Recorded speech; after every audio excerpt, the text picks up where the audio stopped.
আসসালামু আলাইকুম প্রিয় দর্শক, আপনারা জানেন আজকে 15ই আগস্ট জাতীয় শোক দিবস। 1975 সালের 15ই আগস্ট বঙ্গবন্ধু শেখ মুজিবুর রহমান সহ তার পরিবারকে ছোট ছেলে শেখ রাসেলকে এই দিনে হত্যা করা হয়। শেখ হাসিনা ক্ষমতায় যখন ছিলেন তখন 15ই আগস্টকে জাতীয় শোক দিবস হিসেবে তিনি ঘোষণা করেছিলেন এবং এই দিনটিকে তারা রাষ্ট্রীয়ভাবে তাদের সকল অঙ্গ সংগঠন এবং সরকারি সব মন্ত্রণালয় 15ই আগস্ট শোক দিবসকে তারা হিসাবে সেটিকে পালন করতেন। 15ই আগস্ট অনেক জাঁকজমকভাবে বাংলাদেশে এই দিনটি আওয়ামী লীগের ভাতৃপ্রতিম সংগঠন উৎসব মুখর পরিবেশে এই শোক দিবসটা পালন করতেন। 5ই আগস্টে ছাত্র জনতার গণ অভ্যুত্থানে শেখ হাসিনা সরকারের পতন হলে এই চিত্র বা উৎসব মুখর যে পরিবেশে তারা শোক দিবসটি পালন করতেন তার ভিন্ন চরিত্র এসেছে। আপনারা জানেন 5ই আগস্টের পর থেকে শেখ হাসিনা সরকার ভারতে আশ্রয় নিয়েছেন। তার অবর্তমানে তার দলের দায়িত্ব নেওয়ার মতো এখন পর্যন্ত কোনো নেতা বা কর্মীর মাঝে সে উৎসাহ উদ্দীপনা নেই।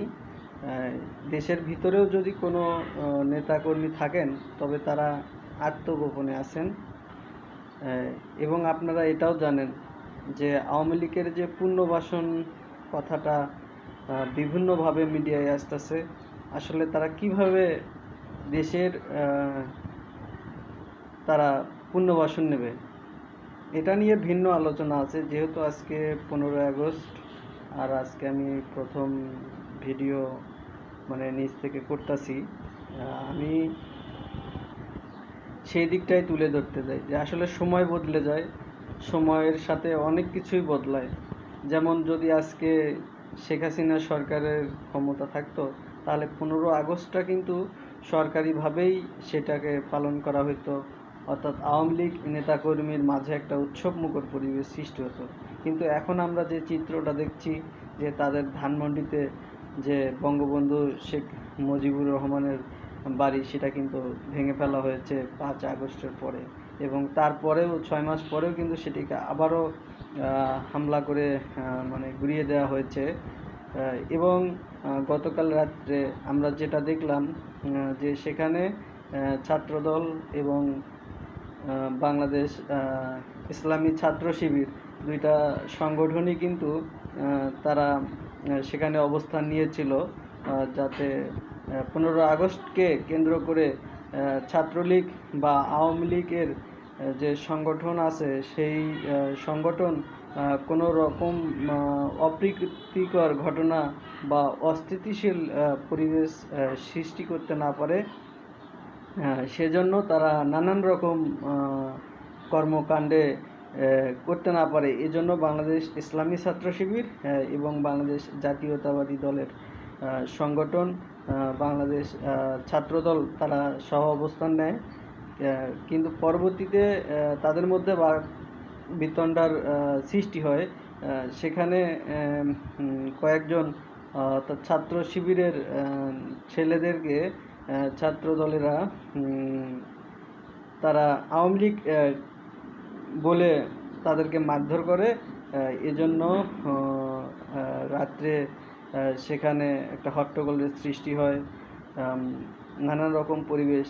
আসলে ক্ষমতা বদলালে অনেক কিছুই হয়, সেটা আমরা দেখতে পাচ্ছি, সাক্ষী যে ক্ষমতায় থাকলে তারা তারা প্রশাসনের কাছে একটা যে ভাবমূর্তি পায়, কিন্তু আসলে ক্ষমতা চলে গেলে পুলিশ প্রশাসন তাদের বিরুদ্ধে চলে যায়।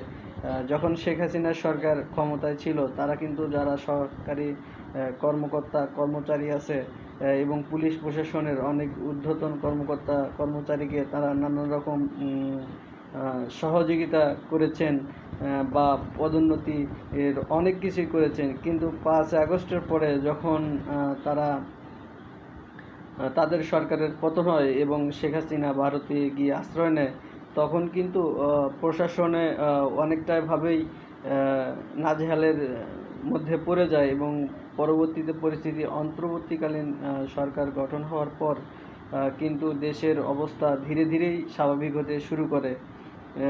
তারপরেও শেখ হাসিনা সরকার কিন্তু অনেক সময় তিনি বলেছিলেন যে ইউনূস দেশ চালাতে পারবে না, বা এটা এটা আসলে এটা বলে লাভ নাই, কারণ শূন্য স্থান কখনোই গ্যাপ থাকে না, সেটা কেউ না কেউ পূরণ করে দেয়। সেটা আমরা দেখছি যে অন্তর্বর্তীকালীন সরকারের সময়ে প্রায় প্রতিটা দলই অনেক সুবিধা গ্রহণ করেছে। বিশেষ করে এনসিপি, তাদেরকে অনেকেই সরকারি দলও বলছে। তারা কিন্তু অনেকটা সরকারের সুযোগ সুবিধা নিয়ে তারা বিভিন্ন জায়গায় মিছিল মিটিং করছে, এটা আমরা অবশ্যই দেখতেছি। বিশেষ করে গোপালগঞ্জে যখন তারা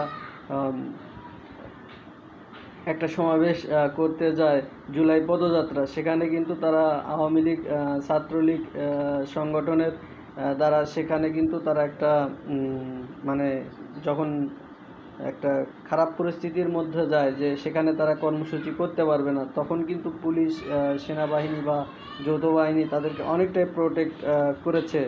আসলে সরকারি দল সবসময় অনেক সুবিধা গ্রহণ করে থাকে, কিন্তু যারা বিরোধী দল হয় তারা কিন্তু অনেকটা নাজেহাল অবস্থার মধ্য দিয়ে চলে যায়। আমাদের দেশের রাজনীতিটা এটা এমন একটা রাজনীতির পর্যায়ে পৌঁছে গেছে যেখানে বিরোধী দলের উপরেই সবসময় ধরপাকড় বা কোর্টের বারান্দায় ব্যস্ত রাখার যে একটা পরিবেশ সৃষ্টি হয়েছে, আমাদের এই কালচার থেকে বেরিয়ে আসতে হবে। যেহেতু আজকে 15 আগস্ট জাতীয় শোক দিবস, বঙ্গবন্ধু শেখ মুজিবুর রহমানের মৃত্যুবার্ষিকী, এই দিনটাকে আসলে অনেকে অনেক রকমভাবে মন্তব্য করতে পারেন। তিনি স্বাধীন বাংলাদেশে যে সৃষ্টি হয়েছিল, অর্থাৎ স্বাধীন বাংলাদেশের রূপকার তাকে বলা হয়, তার প্রতি আসলেই শ্রদ্ধা থাকা উচিত। তার জন্য আল্লাহ তাআলার দরবারে দোয়া করাও সকলের জন্য কামনা। কারণ তিনি 1971 সালের যে মহান মুক্তিযুদ্ধ ছিল, সেই মুক্তিযুদ্ধের সময় তিনি দেশের মানুষকে কিন্তু তার যে জ্বালাময়ী ভাষণ ছিল, দেশের মানুষকে যে পাকিস্তানিরা যে শাসন করতো বা শাসনের নামে যে শোষণ করত, সেই পরিস্থিতিতেই কিন্তু তিনি একমাত্র উজ্জ্বল নক্ষত্রের নেতা ছিলেন, যার কথার মাধ্যমে কিন্তু এদেশের জনগণ আবেগ আপ্লুত হয়, এবং তার যে জ্বালাময়ী ভাষণ, এই ভাষণের ফলেই কিন্তু 1971 সালের যে মহান স্বাধীনতা যুদ্ধ সংগঠিত হয়েছিল, এবং শেষ পর্যন্ত বাংলাদেশ কিন্তু পাকিস্তানকে হারিয়েছে। এবং আমাদের যে আজকে আমরা স্বাধীনভাবে কথা বলছি, এটা আমরা পেয়েছি বঙ্গবন্ধু শেখ মুজিবুর রহমানের যে সঠিক নেতৃত্ব ছিল, এবং তিনি অনেক ভালো মানের একজন নেতা ছিল। এই বলেই আমি বাংলাদেশ দীর্ঘজীবী হোক। আপনারা যারা আমার ভিডিওটি দেখলেন তাদেরকে অনেক ধন্যবাদ। আসসালামু আলাইকুম। সবাই অনেক ভালো থাকবেন।